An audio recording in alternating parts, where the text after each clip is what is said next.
Sigaw mo nga din, love mo ko dito, bilis. Love mo ko dito! Love mo ako! Ha? Mahal mo ako, ganon. Ang corny mo. Hindi ako corny, sweet ako, di ba? Ang bawat nilalang po ay may kanya-kanyang kwento ng pag-ibig. Na kapag ating napakinggan, ating naunawaan, hahanga natin ito ng lubusan. Alam po ninyo, tayong lahat ay mahal ng Diyos. At ay nilikha ng Diyos dahil sa kanyang pag-ibig. At ito ang kanyang utos. Mag-ibigan kayo. Meron tayong flowers. Tao po! Andyan si Ate B mo. Hi, love! Happy anniversary to you!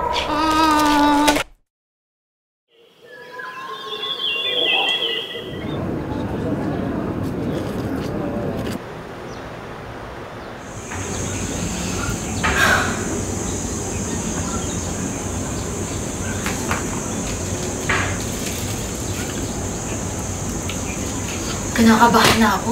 Tama na.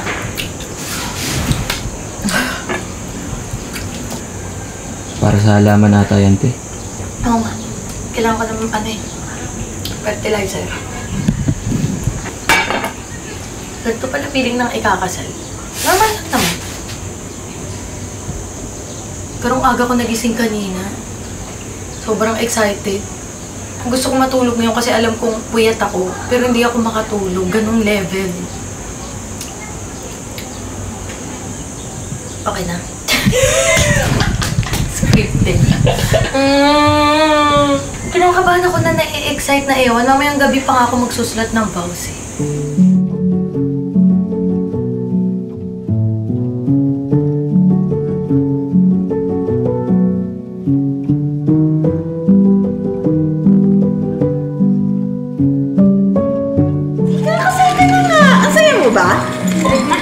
Hindi niya seryoso masaya ka. Hindi pa nagsising-in. Ha? Hindi pa nagsising-in. Anong nararamdaman mo ngayon? Mrs. Velasquez ka na. Excited naman na bukas pa nga. Gaga, excited nga kami. Uy, ikakasal ka na. Gaga, ikakasal ka na. Bye, bye.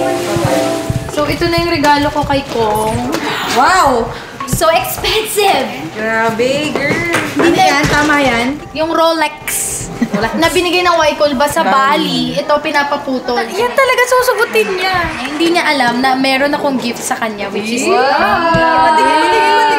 Shit! Ganda. Oh my gosh. Ang ganda. Paaway na. Anong away ng Rolex pag in-unboxing? Sister, kailan mo siya bibigay? Before the bukas. Hatid. Sino maghatid? Si Ate Ivy, di ba? Sis, magiging sister-in-law na talaga namin ito. Sisi, kasal ka na mo!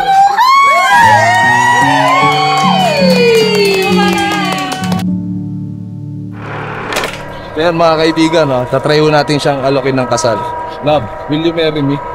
Kasal na ba tayo? Lagi niya inuungkat yung mga kasal. Alam niya, paghahalataan na kita ako, hindi ko naisip yung mga ganyan siya nag-o-open. Pakasalan kita dyan eh. Sige, pakasalan mo lang ako. We're getting married.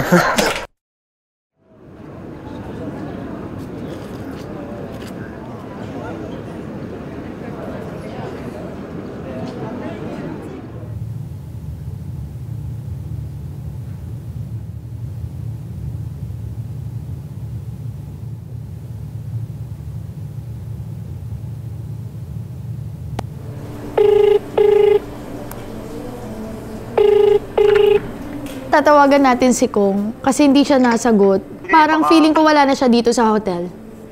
Late na natulog yun. Baka makulang yung tulog kapag na-hit mo maaga. 9:30 pa siya nakagising. Ano oras siya natulog? Natulog ako ng 2. Siya gising pa. Dito siya nakaupo. Baka... Bakit hindi natulog? Natulog siya pero hindi niya makuha yung antok niya kasi hindi nga siya sanay matulog ng maaga. Sige nga, pakausap ako. Gisingin mo.